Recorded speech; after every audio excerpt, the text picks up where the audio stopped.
Gospodnjom, tražimo oproštaj, da nam Bog oprosti grijehe naše, u stvari kako i mi oprostimo našim bližnjima, našim dužnicima, tamo kako kaže. Jer sam Bog kaže dužnici. Šta znači biti dužnik? Dužni smo da oprostimo. Nisu oni nama dužni da oproste. Mi koji želimo od Boga oproštaj, dužni smo da oprostimo sagrešenja, dakle, ljudima. To je prvi zadatak dolaska u ovaj hram. Bio post, ne bio post ili bilo koji dan, veliki praznik, Vaskrs, kada god dolazimo u ovaj hram, donosimo darove. I kada dolazimo u hram, došli smo da prinesemo te darove na žrtvenik. Osnovni darovi na liturgiji su hljeb i vino koje prinosimo ovdje od djela svojih ruku. Iako često se dešavalo i dešava se još, da čak i u nekim drugim zemljama, taj hljeb se kupuje u pekarama, bio to ovaj hljeb za liturgiju ili onaj hljeb za krsno ime, za krsnu slavu. Ja vjerujem da Bog opet čistog srca i to prihvata, jer to pokazuje našu lenjost, pokazuje da mi te darove vrlo često ovdje prinosimo pro forme. Zato treba uvijek da ispitujemo svoje srce, svoja bića, posebno mi sveštenici. Kakav smo mi dar prinjali ovdje u svakom smislu.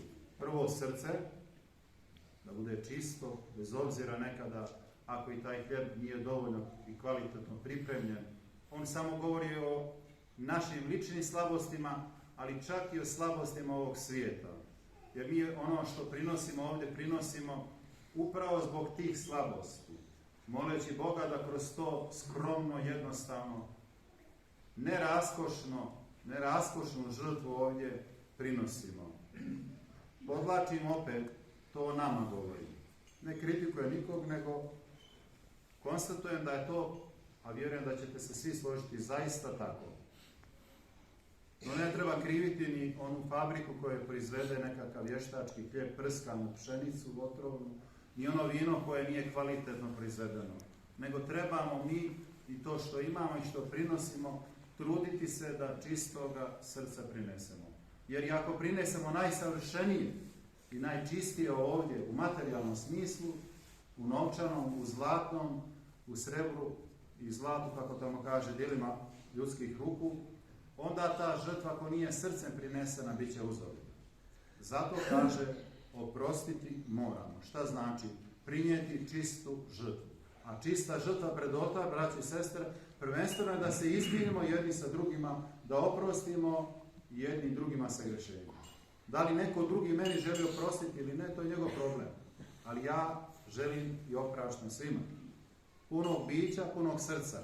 I iznova ponovo grlim i ljubim kao Hristos svakoga onoga kome oprosti, koji mi prilazi u zagrljaj. Ako Isus nije to učinio, onda nije Bog. A učinio je. I to sa svojim učenicima koji su došli sa njim maltene do krsta, ali su se svi razbježali. Svi su ga ostavili jer on sam rekao, svi ćete se vi o mene ovu noć savlazniti. Svi ćete pobjeći. Svi ćete biti kukavice. Ali opet on grli njih. Jer su se pokajali, jer su vidjeli šta su činili u tom datom trenutku slabosti.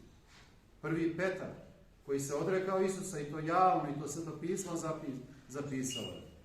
Juda je nešto drugo. Juda je raskajao se, nije shvatio šta znači istinsko pokajanje, nego je podigao nož, odnosno objesio se na sebe.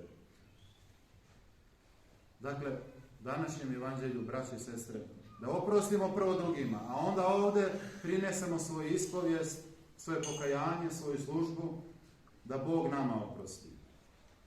I onda možemo da idemo dalje. I na službu, i kad Carstvu nebeskom. To je i zadatak svakog čovjeka, svakog hrišćanina, svakog sveštenika. Mi se ne razlikujemo od vas, draga braće i sestre, ništa. I mi smo ljudi, mi padamo i griješimo. Nemojte nam suditi, nemojte nas osuđivati, jer je veliki grijeh osuđivati sveštenike. Mi smo grešni i nedostojni. Naš mali grijeh je od vas, vašeg najvećeg grijeha veći. jer je na nama ogromna odgovornost i odgovorna služba. Ali Bog oprašta, Bog snishodi i preko mene, kako tam kažu, moliti jadnoga i grešnoga i nedostojnoga, prinosi se ovdje darovi, prinose se darovi. Ako smo nedostojni, molimo Boga da nas udostoji, da nas očisti od svake prljavštine i grijeha i da nas udostoji da budemo u tom trenutku barem dostojni da prinesemo ovdje beskrvnu žrtvu zarad oproštenja grijehova i onoga koji prinosi, sveštenika i naroda Božjega. I onda ispunjavamo suštinu, a ne formu. Zato se trudimo dolazeći u ovaj hram i kao sveštenici da služimo i kao narod da saslužujemo molitveno ovdje i učestvujemo, što je najbitnije, liturgijski, u pričešću, u sjedinjavanju i zato smo mi jedno. I zato ni jedan od nas ovdje ne može biti koga treba da nenavidimo. Treba da volimo i one koji nas ne vole. To je još veća zapovijest, još savršenija. Mi smo sveštenstvo i treba da se poštujemo i volimo kao braće u Hristu. Ali treba voljeti one koji nisu ni sveštenici, ni hrišćani, i oni koji nas mrze, i oni koji nam čine zlo, i oni koji nas, evo, i našu eparhiju kroz vijekove uništavaju, ubijaju i kolju. I mi ćemo i dalje po Hristovoj zapovijesti opraštati svima sve i voljeti. Ali ne smijemo zaboravljati, kako tamo kaže veliki German, patrijarh prije Pavla, u Jasenovcu. Oprostiti moramo, ali ne smijemo zaboraviti. Neko reče, ne treba im oprostiti. Mi ćemo opraštati, nek ne oprašta onaj koji neće da oprašta, jer je zapovijest Gospodnja da oprostimo. Jer kako ovdje da mi prinesemo onaj dar da bude čist? Ako nije čist dar, Boga neće prihvatiti. Zašto je, kada je Kain i Avel kad su prinosili žrtvu, zašto dim od žrtve Kainove nije išao ka nebu? Jer nije bila žrtva od srca prinešena. To zato. Zamislite samo Boga kako nas posmatra i zamislite Boga da li On prima našu žrtvu, našu molitvu, naš novac, naše darove, naše zlato, bilo što da prinesemo ovdje. Da li je to primljeno? Mi mislimo sve smo ispunili što smo ovdje donijeli onako kako smo mi zamislili. Ali je veliko pitanje da li je to gore, braći i sestre, primljeno kao žrtva čista. Jer Bog kaže ne želi tele ubojeno na žrtvenik, nego čisto srce i duh skrušen. Zato očistimo srca svoja od svih ovozemaljskih predrasuda. Ali prva je predrasuda da ne opraštamo. Prva je predrasuda da ne volimo, da smo ljubomorni, da zavidimo, da ogovaramo. Jedan od najvećih grijehova danas je ogovaranje. Svi pričamo jedni o drugima. Prvi ja, jutros i sad na liturgiji. Ali tu sam da se kajem, da tražim oproštaj. Ali i vi pričate, svi pričamo.